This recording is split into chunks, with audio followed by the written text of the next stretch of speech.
Sundin is the best-selling author of When Twilight Breaks, Until Leaves Fall in Paris, The Sound of Light, and the popular World War II series Sunrise at Normandy, among others. She is a Christie Award winner and a Carol Award winner, and her novels have received starred reviews from Booklist, Library Journal, and Publishers Weekly, and have appeared on Booklist 101 Best Romance Novels of the Last 10 Years. Sarah lived in California. Sarah, good morning. Good morning. Thanks for having me, Heather. Thank you so much. I'm so glad to meet you. I have read many of your books and loved them so much, so this is a real treat for me. I wanted to ask you, how did you get started writing? I like to say I took the traditional path toward becoming an author, which means I majored in chemistry, of course, and became a pharmacist. I became a pharmacist because that is obviously the way that most authors get started. So, yeah, that was writing was Obviously. not my plan. Writing was not my plan. I enjoyed pharmacy. It was a very flexible career when my kids were little, and planned to go back to working full time when they got older. And then I had a story idea. It actually came to me in a dream. It's the only time it's ever happened to me. I've never had one since that came in a dream. And it was so compelling that I had to write it. And it was almost a manic experience where I just couldn't stop writing. And, I, we were actually standing in line at Disneyland and I'm writing on a napkin I found in my purse because I had this idea for a dialogue and I had to get it down now before I didn't lose it. So yeah, my kids were little at the time. They were 1, 4, and 7, and I was squeezing in words whenever I possibly could, nap time and out the soccer field and waiting at the dentist office. So I just kind of just started writing. I had no idea what I was doing. Absolutely no idea what I was doing. Chemistry major.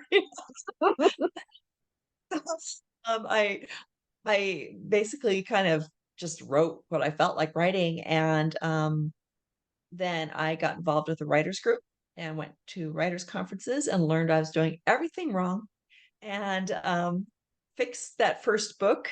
It still is not publishable. It should never be published. I pray it's when I die. It served its purpose. It made me fall in love with writing, and it taught me that I could finish a novel. And that was I still love those characters. That it always has a special place in my heart, but it doesn't belong in the bookshelf, and that's okay. I have another starter novel that should never be published. And once again, it's okay. It served its purpose. So it was my third novel that was my first one that was published, and that was A Distant Melody that came out in 2010. I had 10 years of rejection letters and going to conferences and feeling like a 10-month pregnant woman. Like, when's that baby coming? When's that book coming? It's like, it may never come. That's the boat that I'm in right now. So hearing that from you is very, very encouraging. And I loved A Distant Melody. I didn't realize that was the first one that you published. Beautiful story. Thank you. Of course. It took a while to So, find its place. It sorry.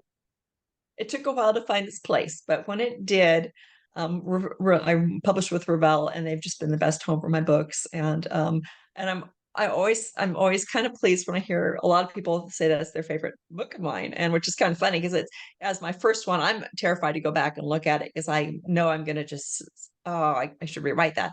But a lot of people really love that story, and that just it it feels right because I put so much time and work and heart into that story. So I love that people still enjoy it. Oh, I definitely did. And I would have never guessed it was your first. Definitely. It was so beautifully written. I loved it. But I invited you here today so we could talk about The Sound of Light. And congratulations, because I know it was a 2023 Christie Award finalist. So that's exciting. What inspired you to write that story? Oh yeah. So here it is. I was inspired to write this because this is my 15th World War II novel, which I cannot believe. But as I'm researching other books, I'll get little bits of history that interest me. And also, on my blog, I do a Today in World War II history post, and then I copy and paste it to Facebook, to Twitter, and actually, people really like it, which is it's funny because it's so nerdy to me, but I love it. But Hello, nerd. as I'm collecting those, yeah, exactly. As I'm collecting those factoids, and as I'm doing my research for my the current book I'm writing, um, things will come up. And I kept reading about what was happening in Denmark in World War II. And Denmark's a little bitty country.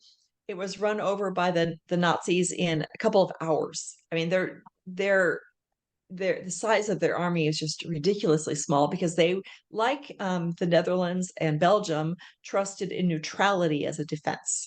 If we're neutral, we'll be okay. Germany won't invade us. Obviously, Germany had no respect for that and just overran Denmark. Boom. So fast, Denmark didn't even have time to declare war. It was just within a matter of hours. They woke up and the Germans were there. Um, but their story is really interesting. They were slow to resist because the Germans treated them really well at first. The first couple years, because the Germans saw them as fellow Aryans, and so they gave them all these privileges. They ate better than the people did in Germany, and so most people didn't want to rock the boat. They were, say we vote with our pocketbook. Well, they were in effect voting with their pocketbooks. Like, don't rock the boat. We're doing okay. The Germans aren't persecuting us. They didn't even persecute the Jewish people in Denmark for 3 years. There were no yellow stars. They were not dismissed from their jobs. There were a few cases where, like newspaper reporters who were Jewish, who were just being a little bit too big for their britches in the German eyes, and they were encouraged to resign. But just a handful of cases. In general, the Danes had it pretty good, but their consciences, they are a very principled people, very decent people, and they started rising up. And as they started to rise up, the Germans cracked down, and the more the Germans cracked down, the more the Danes rose up, and so it became this spiral. And by 1943, the Germans had declared martial law, and they put out an edict, and it sounds very much like Haman and the Book of Esther, and actually the Danish Jews reflect on the story of Esther. I taught a Bible study on Ruth. I say Esther about a year ago, and I was bringing in the parallels, and they're actually pretty spooky. But they put out an edict that on a certain day they were going to round up all the Jews in Denmark and deport them to a concentration camp.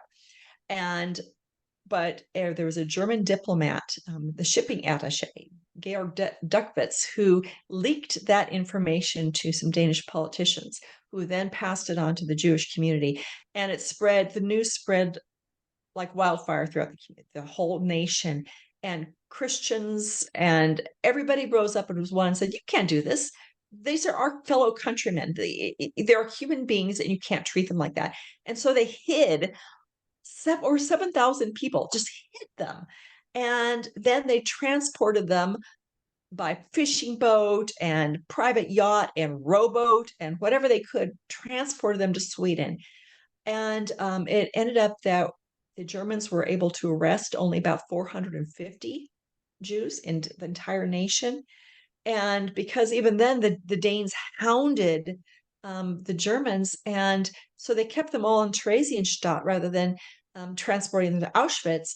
And so almost all of them survived. It's just an Wow. astounding story because the Danes refused to have their fellow citizens treated poorly. Just a beautiful story of courage and just basic human decency and compassion. And this story is like, oh, I want to tell this story. And the story had been, that the history had been there, and like I got to find the story to go with it. I've got the history, I need the story. And then I read about a man named Knut Christensen, who was on the Danish Olympic rowing team, who was involved with the rescue of the Danish Jews. He had a racing skull, and he took them across one at a time.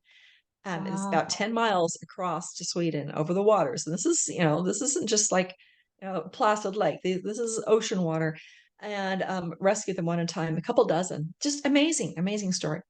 And I thought, ooh, there's my guy. And so I have my own character, and I decided that he was going to be involved using his rowing skills. Earlier, I had him involved with the resistance and taking messages across to um, since Sweden was neutral. There was a core of Danes there who sent information to the Allies in London. And so they kind of served as conduits. So the Danish resistance would send information to Sweden, the Swedes would send it to England.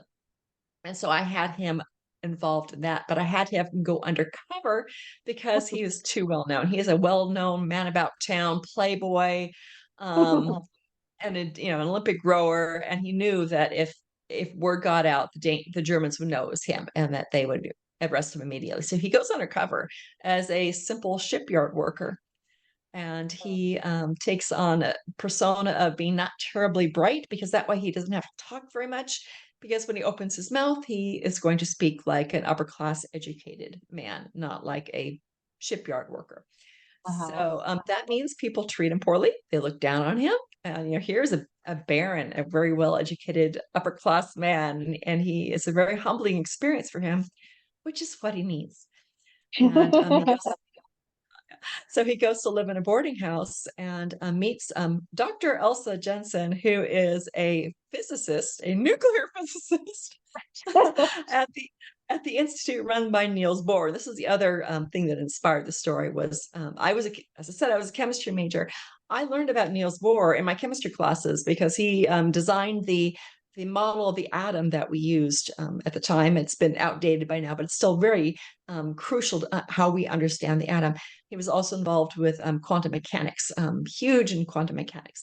And so I saw his name and learned he was half Jewish and that he was one of the men who was rescued during this event. Like, oh, I have to do Wow. this. So I made Yeah. so I made her an American physicist. She stays in Denmark because she doesn't want to give up her research, and so she starts working with the resistance, printing newspapers. And meanwhile, she and Henrik are getting to know each other, but he has a secret identity, so she thinks she's getting to know quiet, not terribly bright, hemming the shipyard worker, but not knowing that he's Henrik, also known as the Howman, the merman who rows things across. So it was such Wow. fun to write. I've never written a secret identity story before, and it was so much fun. It's So, on my Christmas wish list, and I am so excited to get my hands on it. I cannot wait. And now I'm even more excited. It sounds so good. And to hear you talk about it and all the excitement in your voice, wow, I see why it was a Christie Award finalist. So, can you tell us what you're working on next? well, as it is with a writer, there's always something. So um, this book, Embers in the London Sky, comes out in February. It's already done. Edits are done. So I'm just working on publicity for it right now. And this is set in London during the Blitz. And a Dutch refugee, when she's fleeing from the Netherlands when the Germans invade, she's separated from her 3-year-old son and only knows that he's being taken to London, but that's all she has. She doesn't have the name of the people, she doesn't have their address, and she's trying to find her son in London during the Blitz. And so she meets Hugh Collingwood, who is a BBC radio correspondent. And oh my gosh, he was fun to write. He was just a blast to write. He's so cute. And she thinks he can help her find her son. And so they become involved, and then murders start popping up. And I keep joking about this, and the joke keeps falling flat, so I need to stop it. But I've been watching too much BritBox, and if you watch BritBox, it seems like the national pastime in Britain is murder. And the funny thing is, like the murder rate in England, I think is like 30 per year, the entire nation, like 30 per Oh, year. And but if you watch BritBox, you think it was 4 a day. So so I thought a murder mystery only fit for London, and so I do have a murder mystery, which was fun. I mean, you shouldn't say murders are fun, but all the intertwining pieces and trying to figure out who's doing what, who knows who, and getting that all together is was a lot of fun. And I'm hoping people don't know who did it then, but when they read it and they'll go, "Oh, of course, it could only be that person." That's my hope. Awesome. I can't We wait shall to read see. that one too. Yeah. So I've read a few of yours. I've not read all of them. Are all of your books World War II? Yes, yes, Okay. they All right. So all the ones that I've read have been, but I wasn't sure. All right. are. Well, are you ready to enter our lightning round of questions? You're All right. What is your favorite genre to read? historical. But I read widely, but I really love historical. Your favorite TV show? Well, right now we're watching Midsummer Murders, and I'm really enjoying it. But if when we finish that and start something else, it'll probably be that. I get it. What's your favorite way to spend a quiet evening? Reading. That was easy. Are you a plotter or a pantser? Plotter as plotter can be. I always say my outlines have outlines. I get Yes. it. Oh gosh, thank you. I hear you, sister. If you could spend a day as a character in any book, it doesn't have to be one of yours, any book, who would it be? Okay, I'm Uh, gonna go back to I don't know. My younger self, I wanted to be Laura Ingalls Wilder. I should say Laura Ingalls because she wasn't married at the time, and I just thought her life was so exciting and romantic. And now I'm looking back, I'm like, dirty, no air conditioning, no heat, lack of food. It just sounds like a horrible way to live. So I'm not quite so sure about that after all. what was your favorite toy as a child? Hmm, my dolls. And but we didn't just play baby dolls. We had this is the novelist in the making. I didn't know it. And we had my sister called them forever games, my younger sister, because they would go on forever. Because I keep up thinking of new. They had elaborate plot lines, and that they it would just keep. They never end because then I think of something else to add to it. And my poor sister was just dragged along. Yeah, there was the all the dolls were orphans who had polio, so they were all paralyzed and had used little wheel. I made like little wheelchairs for the dolls, Aw. and they were in the orphanage, and a fire breaks out, and they all have to escape. And I mean, yeah, so they were, Definitely were creative. uh, yeah, yeah, the bane of my sister's existence. But she got me back by making me play board games, which I hated. Aw. What is your favorite thing about winter? Ooh, I love winter. Cold. I love cold. Do you? And I live in Southern California, ironically. So cold being a relative term for the rest of you who live anywhere where it is actually cold. I know. I don't know what cold is. I'm in Florida, but I grew up in St. Louis, so I know cold and I moved away from it for a reason. I like Florida cold. Florida cold is my favorite. Do you like or do you prefer coffee or tea? Depends on the time of day. Coffee in the morning, tea in the afternoon. Right? In your books, you write a lot about all the different military branches. Do you have a favorite branch to write about? Well, I have to say Navy because my youngest son was in the Navy. So writing, Okay. but writing about it was a pain in the neck because the Navy doesn't use regular words for anything.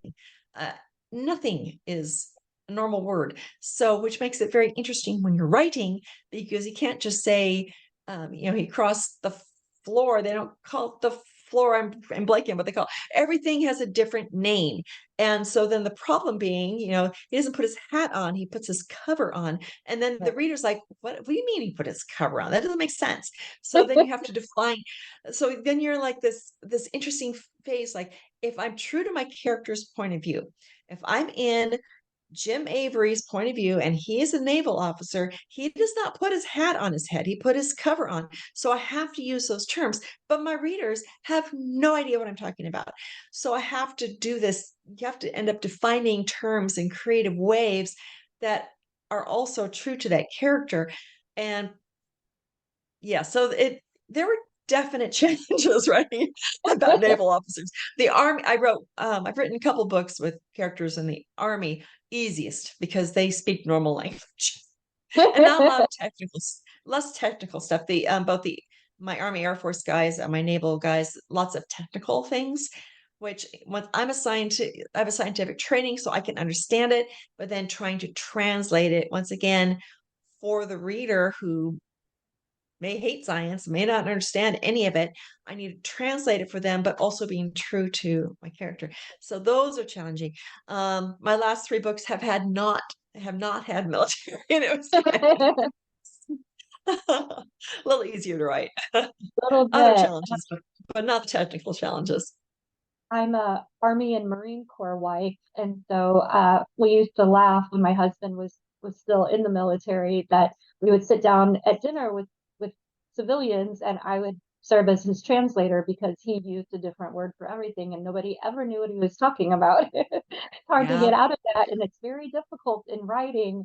I've used a few short stories where I'm trying to explain something using, like you said, staying true to what the character would say, but also trying to make sure the the reader will Mhm. understand it. So yeah, that's uh, very challenging, and you've handled it quite well.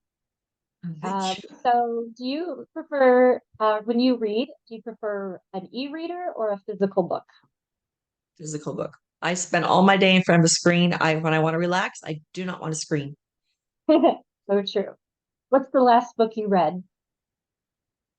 Ah, so many. Oh, we've had insanity in my family in the last couple months, and I can't remember the last book I finished.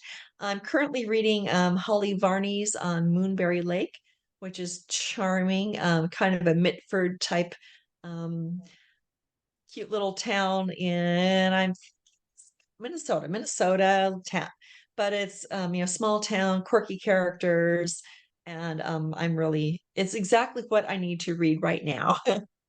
Sounds fun. Do you prefer cooking at home or eating out? Oh yes.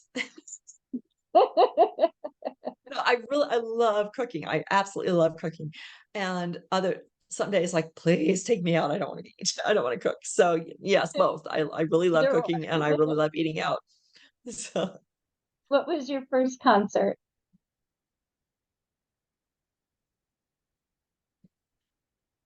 not counting like church musicals because it was really Right. mostly yeah, mostly church musicals because you know, I honestly I'm really embarrassed to say I did not go to concerts when I was like, and this was the 80s when everybody was going to rock concerts, and um, I never went. And my husband and I saw Kansas last year, Hey, like that'll work.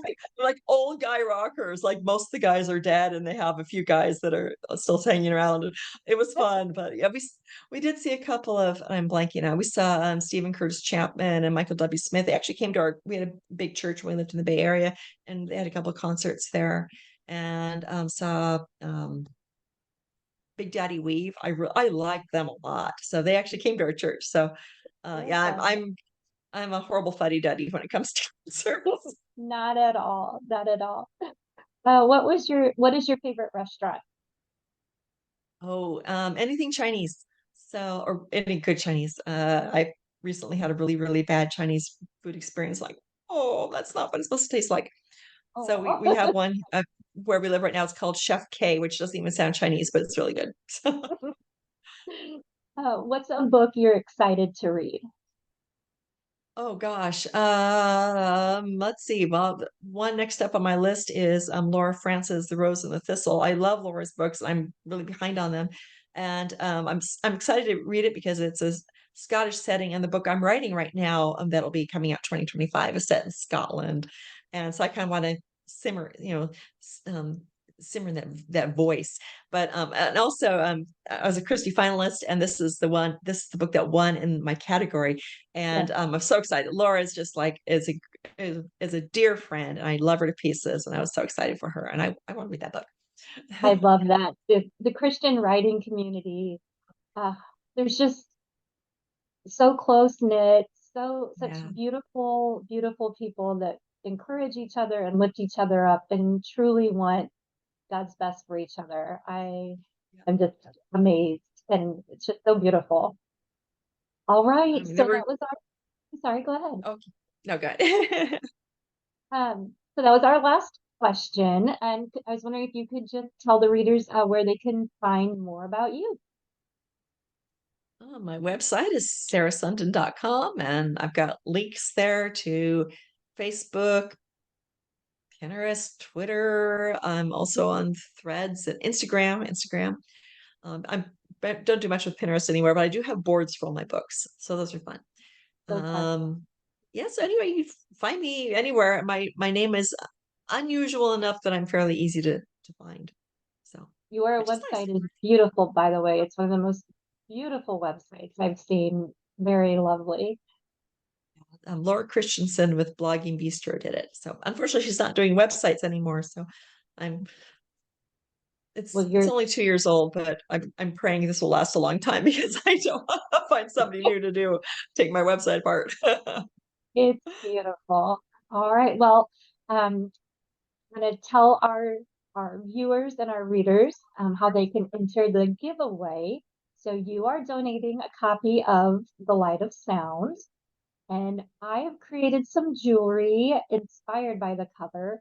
I held these up a moment ago, and the lighting in this room is not the best, so you can't see in the video as well, but I will post pictures.